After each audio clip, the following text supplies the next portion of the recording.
Baik. Assalamualaikum warahmatullahi wabarakatuh. Perkenalkan, nama saya Ahmad Rendra Fajaresta. Saya berasal dari kelas 5A3 Informatika. Di sini saya akan menjelaskan tentang extreme programming. Apa itu extreme programming? Baik, di sini saya sudah menyediakan tentang table of contents dari presentasi saya. Yang pertama yaitu introduction, yang kedua adalah goals, yang ketiga adalah XP variable, yang keempat XP value, yang kelima XP workflow, dan yang keenam, yang terakhir yaitu XP core practice. Baik. Untuk yang pertama yaitu introduction atau pengenalan dari extreme programming. Extreme programming atau disingkat sebagai XP adalah sebuah pendekatan atau model pengembangan perangkat lunak yang mencoba untuk menyederhanakan berbagai tahapan dalam proses pengembangan perangkat lunak. Tentu tujuan tersebut agar perangkat lunak tersebut menjadi lebih adaptif dan fleksibel. XP bukan hanya berfokus pada coding, tetapi meliputi seluruh area pengembangan perangkat lunak, mulai dari perancangan, desain, dan tahap-tahap yang lainnya sampai menjadi sebuah sistem atau sistem perangkat lunak tersebut. Kemudian saya juga akan menjelaskan tentang introduction dari sejarah XP. Pada tahun 1980-an, XP sebenarnya sudah ditulis oleh Ken Beck ketika bekerja di Chrysler C3.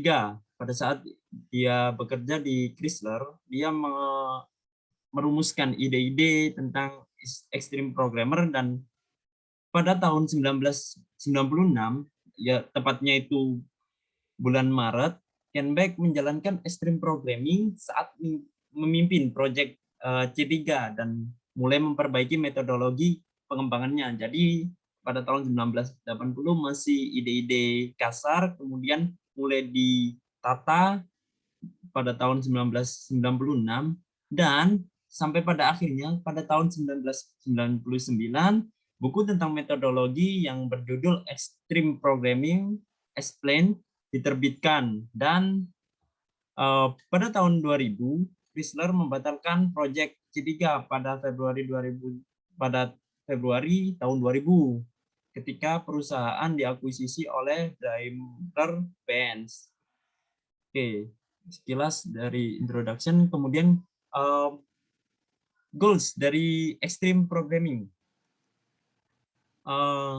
Dari extreme programming disuguhkan sebuah masalah. Dalam metodologi pengembangan sistem tradisional, kebutuhan sistem ditentukan pada tahap awal pengembangan proyek yang bersifat fixed atau tidak bisa diubah. Jika sebuah proyek sudah ditentukan di awal dan bersifat fixed yang tidak bisa diubah, hal ini tentunya berpengaruh pada biaya terhadap adanya perubahan. Jika pada saat perancangan itu ada perubahan biaya atau perubahan fitur misalnya yang memerlukan biaya, tentunya itu akan berimbas terjadi, mungkin akan naik harganya, bisa menjadi mahal. Maka apa solusinya? Solusinya XP ini diarahkan diterapkan cocok sekali untuk menurunkan biaya dari adanya perubahan yang memperkenalkan nilai-nilai basis dasar, prinsip, dan praktis. Kemudian dengan menerapkan XP, pengembangan suatu sistem haruslah lebih fleksibel terhadap terhadap perubahan. Dari kasus ini, maka tujuan utama XP adalah menurunkan biaya dari adanya perubahan perancangan software. Seperti itu. Kemudian yang ketiga adalah XP variable. Di dalam XP atau Extreme Programming terdapat 4 variabel. Yang pertama yaitu biaya, kualitas atau quality, kemudian time atau waktu, dan scope atau cakupan di dalam software tersebut, misalnya seperti fitur-fiturnya. Baik, untuk yang pertama yaitu biaya. Dengan meningkatkan biaya, kita bisa menciptakan program yang lebih baik. Tapi sebaliknya, jika mengurangi biaya untuk proyek tidak akan menyelesaikan masalah customer, tetapi biaya yang tidak terbatas juga akan menimbulkan kerusakan. Maksudnya begini, jika suatu uh, proyek diberikan biaya yang terlalu tinggi, maka banyak sia-sianya ketika mungkin saya tidak suzon jika mungkin ada yang melakukan korupsi atau penyalahgunaan, misalnya seperti itu. Tetapi jika mengurangi biaya pada suatu proyek, juga tidak akan menyelesaikan masalah pada customer. Mungkin fitur yang seharusnya diciptakan, tetapi tidak akan diciptakan. Seperti itu. Tentunya itu sangat berpengaruh terhadap kualitas. Kualitas di sini merupakan suatu variabel pengendali yang sangat-sangat mengerikan karena sangat diperhatikan oleh konsumen. Jadi suatu perangkat lunak, perangkat lunak dinilai baik atau buruknya, bagus atau tidaknya, layak atau tidak digunakan itu dilihat dari kualitasnya. Jika kualitasnya bagus, maka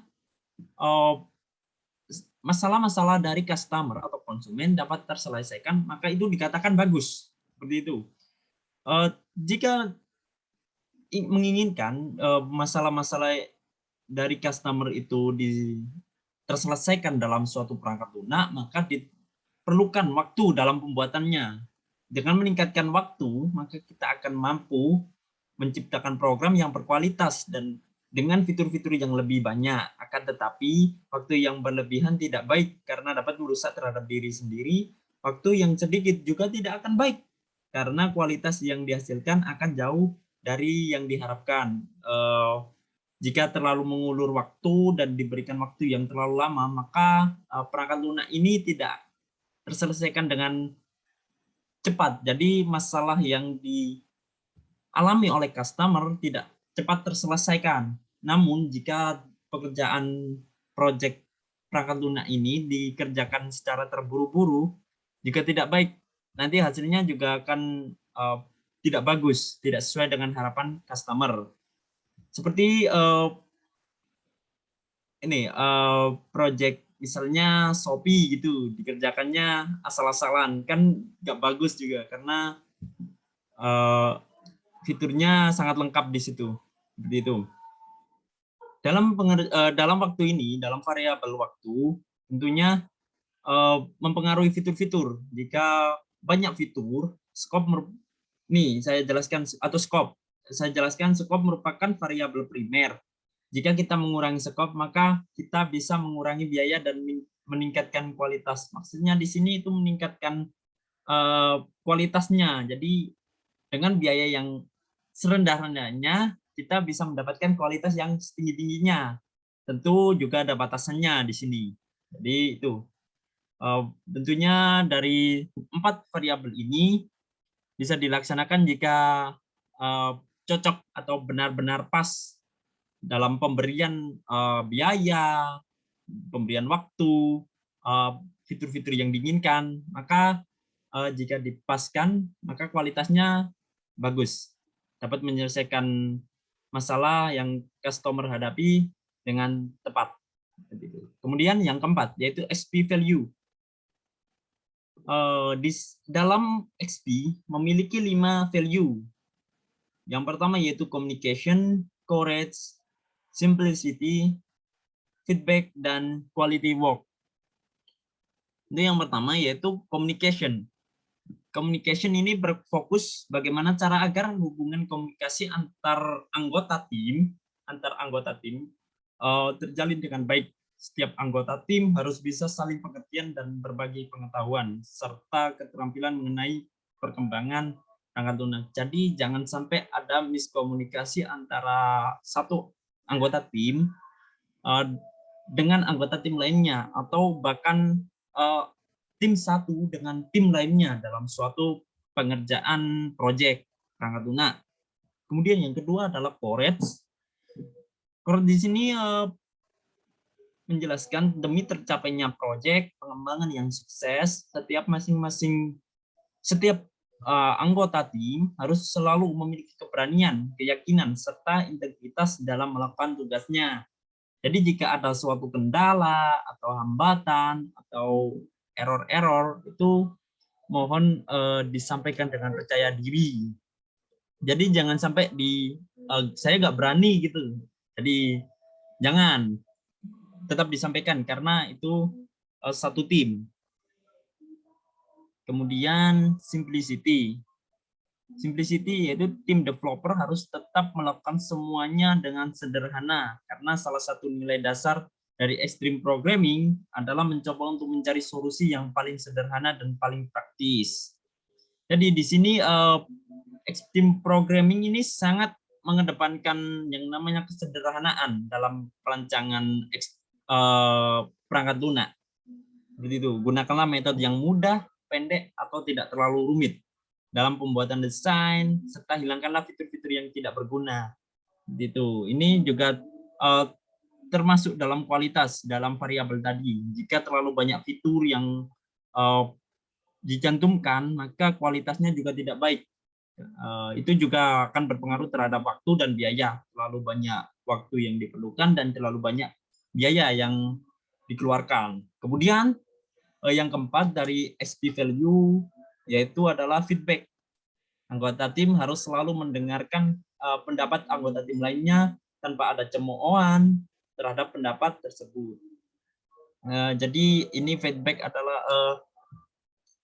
komentar antar anggota tim, jadi saling didengarkan, saling menghargai pendapatnya antar anggota tim lainnya, atau mungkin dari customer yang ingin memberikan komentar atau masukan, maka diterima, kemudian disaring, kemudian dijalankan apa yang baik harus diterapkan pada perangkat lunak.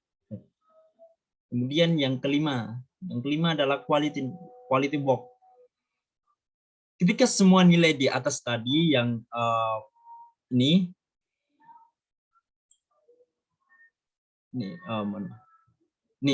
communication, courage, simplicity, feedback, itu di atas berujung pada sebuah kondisi di mana kita melakukan pekerjaan dengan berkualitas.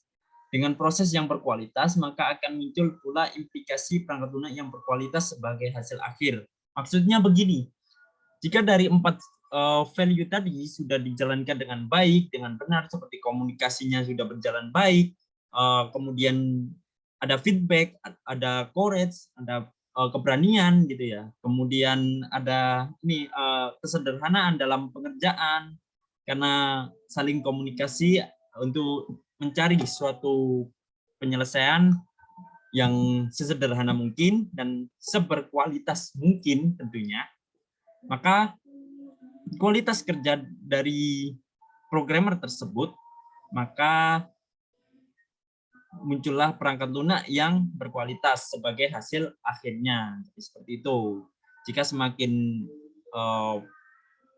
terpenuhinya value-value di atas tadi, maka semakin berkualitas hasil yang diperoleh. Kemudian masuk ke XP workflow atau kerangka kerja extreme programming atau alur kerja extreme programming. Dalam XP workflow terdapat 4 proses, yaitu planning, design, coding, and testing. Dalam pengerjaan suatu software perangkat lunak, terdapat 4 tahapan yang harus dijalani dalam agar mendapatkan suatu software yang berkualitas. Jadi ini menurut penjelasannya ini bahasa Inggris ya, gambarnya bahasa Inggris. Ini saya berikan prosesnya, saya buatkan prosesnya. Planning berfokus untuk mendapatkan gambaran fitur dan fungsi dari perangkat lunak yang akan dibangun. Jadi sebelum melakukan desain, sebelum melakukan coding, sebelum membuat suatu software, kita harus mencari gambaran atau rencana rencana fitur apa yang akan dimasukkan dalam perangkat lunak dan apa fungsinya agar fitur tersebut bisa dimanfaatkan dan dapat menyelesaikan masalah klien. Kemudian setelah tahap planning terselesaikan, maka maju ke tahap selanjutnya yaitu tahap desain yang bertujuan untuk mengatur pola logika dengan sistem. Aktivitas desain terjadi secara terus-menerus selama proses pengembangan aplikasi berlangsung. Jadi ini terus dilakukan sampai benar-benar desain tersebut itu bisa diterima oleh klien atau customer dan dapat menyelesaikan masalah-masalah yang ada pada saat ini sampai benar-benar fix ya.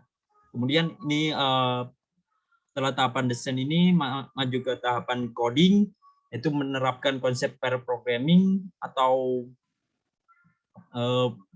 berpasangan atau pemrograman yang memprogram suatu project perangkat lunak dengan berpasangan. Misal satu tim itu yang paling maksimal adalah 2 orang, di mana setiap tugas sebuah modul dikembangkan oleh 2 orang programmer.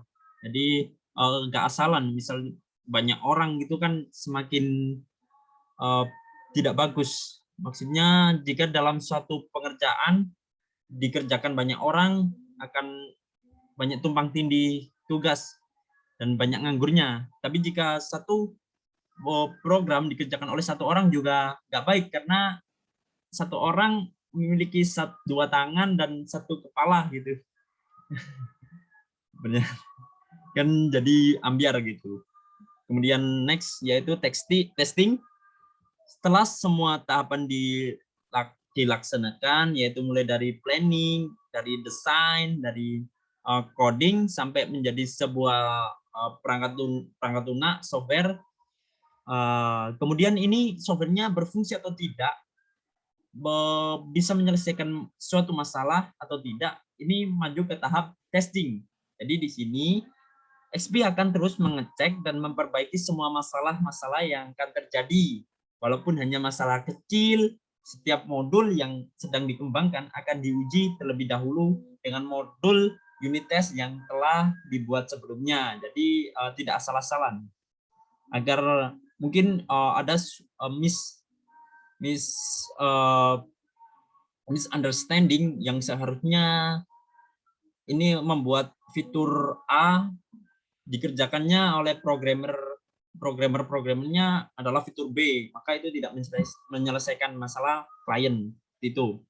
Jadi testing ini sangat penting dan bisa saja setelah tahap testing maka berulang lagi ke tahap planning yaitu perencanaan. Tapi itu dari SB ini nanti juga ada penjelasannya agar tidak sampai kembali ke tahap planning. Jadi tidak merubah banyak-banyak. Oke. Kalau begitu langsung ke tahap selanjutnya yaitu yang keenam yaitu SP Core Practice, yaitu praktis di aspek dasar dari extreme programming ini. Ada banyak ini gambarnya dari SP Core Practice.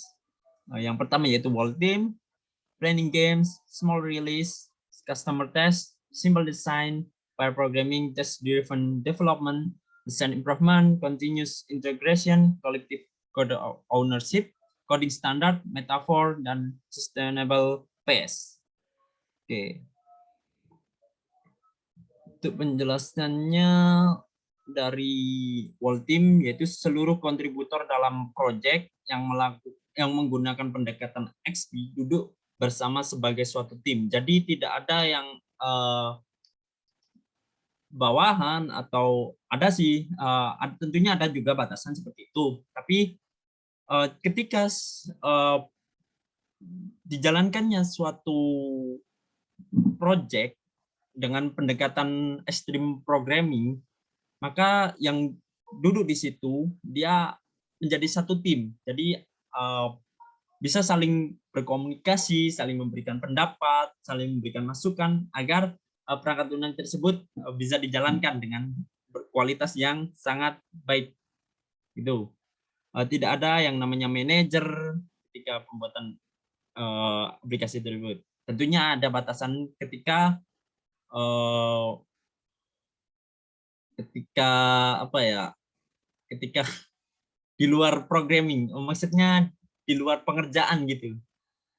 Ketika mungkin ketika penjadwalan seperti itu.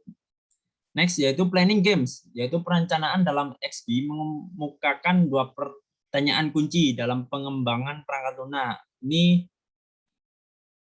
planning games ini rencana yang didasarkan yaitu dengan dari dua kata kunci, yaitu memprediksi apa dan menentukan apa. Jadi apa yang diprediksi? Misalnya memprediksi harga komoditas emas atau menentukan software prediction harga emas pada tahun 2045 misalnya, karena semakin berkurangnya emas maka berapa harga yang bisa ditentukan seperti itu. Kemudian customer test. Di sini XP menganjurkan klien terlibat pada proses pengembangan perangkat lunak. Apabila ada kesalahan dalam pengembangan, diharapkan klien segera memberikan masukan. Jadi ketika software ini, perangkat lunak ini jadi mungkin 75% atau 80%, diharapkan klien ini memberikan masukan, atau mulai dari awal klien ini selalu memberikan masukan. Jadi apa yang dikerjakan programmer, mulai dari tahap-tahap perencanaan, desain, itu diharapkan customer ini memiliki testing. Jadi apa yang dikerjakan, memprediksi apa yang tadi dibahas, atau menentukan apa dari pekerjaan programmer ini. Jadi terkontrol, tidak asal-asalan gitu. Kemudian yang keempat yaitu smart release. Setiap developer menyelesaikan sebuah unit atau bagian dari perangkat lunak, maka hasil tersebut harus segera dipresentasikan, didiskusikan dengan klien. Nah, ini berhubungan dengan customer test. Setiap developer juga harus menyelesaikan sebuah unit atau bagian-bagian kecil dari perangkat lunak tersebut, dan kemudian dipresentasikan, dibuatkan laporan yang bagus, dipresentasikan, dan didiskusikan dengan klien. Kekurangan apa, lalu apa yang diminta oleh klien, itu harus didiskusikan dengan jelas agar tidak terjadi kesalahan yang berulang-ulang atau snowfall. Yang kelima yaitu simple design. Tim SB Designer membangun perangkat lunak dengan desain dalam lingkup kecil dan sederhana. Desain harus benar-benar cocok untuk fungsi sistem. Jadi tidak terlalu rumit. Untuk misalnya target dari desain tersebut adalah untuk para orang tua yang umurnya 40 tahun ke atas. Tentunya dalam desain software tersebut tidak perlu yang sampai sedetail mungkin, misalnya mulai dari pembayaran atau mungkin klik-klik loginnya tidak terlalu rumit, karena mereka yang 40 tahun ke atas tentunya memiliki pemikiran yang sesimpel mungkin gitu, sesimpel mungkin. Jadi tentunya itu sangat berbeda. Tentunya itu sangat rugi, sia-sia lah gitu. Kemudian pair programming. Dalam pair programming adalah melakukan proses menulis program dengan perpasangan dua orang. Dengan ini maka keduanya selalu dapat berdiskusi dan saling melakukan koreksi kesalahan. Jadi pair programming ini satu tim dua orang. Jadi tidak seperti yang saya katakan, tidak satu orang, juga tidak banyak orang. Misalnya 5 itu tidak maksimal, karena bisa jadi adanya tumpang tindih job desk dan terlalu bekerja keras jika ada satu orang gitu yang bekerja. Itu makanya dibutuhkan dua orang agar untuk meminimalkan kesalahan atau error. Kemudian yang ketujuh ya. Ketujuh yaitu test driven development. Test driven development, jika pada pengembangan perangkat lunak lainnya tes baru dikembangkan setelah perangkat lunak selesai menjalani proses coding, maka pada SP tim pengembang harus membuat terlebih dahulu tes yang hendak dijalani oleh perangkat lunak. Maksudnya ini tim pengembang atau tim developer harus mengecek dulu codingnya. Jadi tiap hal-hal yang kecil setiap selesai, misalnya baru selesai membuat indeks tersebut dikoreksi sedikit demi sedikit. Jadi tidak sampai menumpuk gitu. Jadi jika ada kesalahan, maka kesalahannya itu tidak mengulang dari awal, dari misalnya pembuatan awal. Kemudian design improvement. Sini SP menggunakan proses perbaikan desain secara terus-menerus dengan refactoring.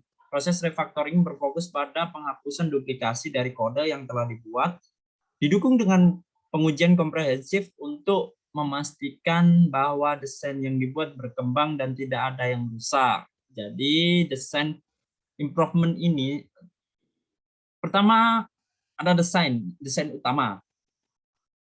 Setelah desain utama ini dibuat, maka ketika masuk ke tahap coding, yang tahapan tadi yang proses, itu dalam workflow-nya itu, dalam tahap coding, jika tidak ada kesesuaian dalam pengkodingan, maka harus diperbaiki lagi desainnya secara terus-menerus sampai coding tersebut berhasil, coding dari software ini berhasil. Jadi tidak terlalu banyak error gitu. Seperti yang ini, emang tujuan dari SP tidak banyak error, sesederhana mungkin, dan tidak ada banyak error di dalamnya dalam pekerjaan satu software, dan tidak mengulang dari awal. Kemudian yang ke 9 ya, continuous integration. Beberapa kali dalam sehari, tim SP akan menggabungkan seluruh salinan pekerjaan tim menjadi satu dalam jaringan utama, sehingga tim XP harus menjaga tim agar terintegrasi setiap saat. Maksudnya gini, dalam pengerjaan suatu project software itu dibagi-bagi modulnya. Ada yang mengerjakan login, ada yang mengerjakan logout, misalnya login logout bisa jadi satu. Misalnya ada yang mengerjakan indeks, ada yang mengerjakan main, ada yang mengerjakan formulir, seperti itu. Maka di sini ini dibagi beberapa tim, ada tim login logout, ada tim 2, misalnya tim 2 ini mengerjakan indeks. Nah, dalam sehari itu bisa digabungkan. Jadi dari tim 1 digabungkan project dari tim 1, project modul dari tim 2 ini digabungkan jadi satu di dalam jaringan utama agar menjadi satu rancangan software yang tiap harinya, progres tiap harinya itu ada gitu. Jadi tidak, jadi sebuah tim SP setelah mengerjakan modul selesai, tidak, dia harus menjaga integrasinya, menjaga menjaga komunikasi lah, kalau saya gambarkan itu komunikasinya lah, agar tidak miskomunikasi gitu. Kemudian collective code ownership, tidak ada satupun baris kode program yang hanya dipahami oleh satu orang programmer. XP menuntut para programmer untuk berbagi pengetahuan untuk tiap baris program, bahkan beserta hak untuk mengubahnya, sehingga dapat meningkatkan kualitas kode dan mengurangi kecacatan. Maksudnya begini, jika ada seorang senior programmer yang mengcodingnya itu sangat expert lah, dengan satu orang yang dia itu basicnya itu di bidang desain, jadi kualitas programmernya itu dibilang masih junior, misalnya seperti itu. Maka antara anggota tim yang satu dengan anggota tim yang 2 ini harus disamakan, harus saling memberikan masukan, harus berbagi pengetahuan agar keduanya ini memiliki hak dan memiliki satu persepsi gitu, satu pemikiran, bukan satu pemikiran, satu satu penyelesaian coding gitu misalnya. Misalnya ada yang expert, yang satunya masih amatir, jadi kan berbeda gitu, berbeda codingnya, maka yang satu terlalu paham, yang satunya terlalu berat jika disuruh mengcoding. Maka ini ada penentuan. Nah, ini akan berlanjut pada aspek dasar berikutnya, yaitu coding standar. Ini berhubungan dengan coding ini, berhubungan dengan collective code ownership. Coding standar ini merupakan standar yang disepakati terlebih dahulu.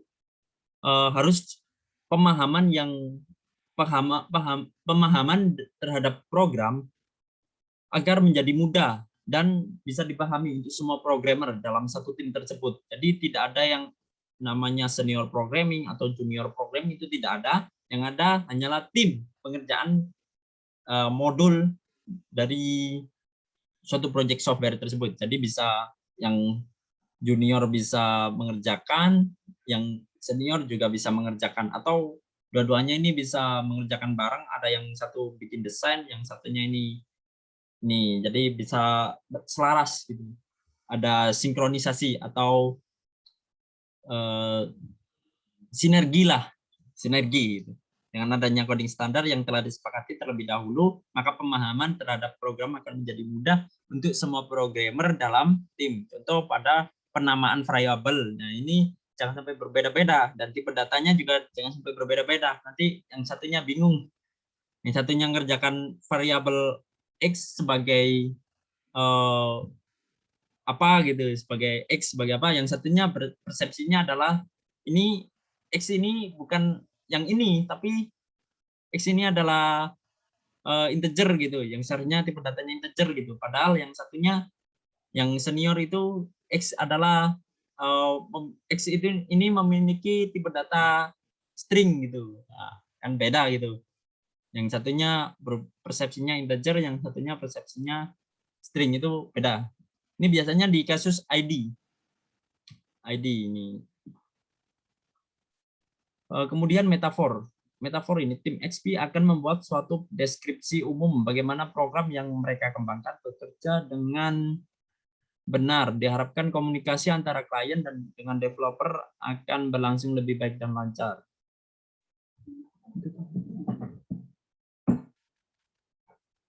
Lebih baik dan lancar. Jadi tim XP akan membuat suatu deskripsi berbentuk narasi lah, berbentuk deskripsi narasi, agar nanti perkembangan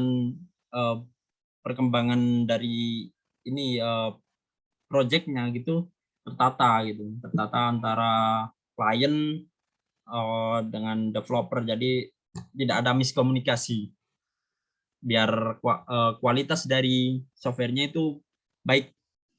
Jadi yang programmernya mengerjakan, yang kliennya itu meminta sesuai harapan, itu yang diharapkan. Kemudian yang terakhir atau yang ke-13 ini sustainable pace. Tim XP akan bekerja sama dalam jangka waktu lama. Mereka bekerja keras dengan kecepatan tertentu tanpa batas waktu. Tim XP akan bekerja memaksimalkan waktu 8 jam sehari dan 5 hari seminggu. Hal ini perlu diperhatikan dengan baik karena akan mengurangi produktivitas atau sebaliknya, menghasilkan perangkat lunak yang berkualitas. Maksudnya begini, sustainable pace ini berkelanjutan, pekerjaan berkelanjutan dengan kecepatan tertentu ini. Ada kadang-kadang itu ada tim dalam suatu pengerjaan project, ada tim yang selesainya itu lebih cepat karena project yang mereka kerjakan itu mudah. Ada tim yang pengerjaannya itu lebih banyak gitu, membutuhkan waktu yang lebih banyak karena dalam pengerjaannya itu lebih kompleks. Maka hal itu harus memaksimalkan waktu 8 jam sehari dan 5 hari seminggu. Kenapa tidak boleh lebih? Tidak boleh lebih, lebih baiknya itu 8 jam sehari agar program yang dikerjakan itu minimal error. Karena kata Ken Beck, pencipta dari extreme programming ini, jika seorang programmer atau tim dalam programmer melakukan pekerjaan programming melebihi waktu yang telah ditentukan, yaitu waktu 8 jam sehari dan 5 hari seminggu, mereka cenderung mengerjakan program yang banyak errornya gitu, karena mereka sudah lelah, sudah tidak tidak fokus terhadap pekerjaan mereka, karena mereka itu sudah terlalu pusing memikirkannya. Itu sangat mempengaruhi sangat mempengaruhi kualitasnya, karena dapat mengurangi produktivitas dan tidak bisa mendapatkan hal yang maksimal. Tetapi jika memaksimalkan 8 jam sehari dan 5 hari seminggu, dan mereka memiliki waktu untuk beristirahat itu 2 hari gitu misalnya. Jadi mereka bekerja Senin sampai Jumat, dan Sabtu Minggunya itu mereka fokus untuk beristirahat.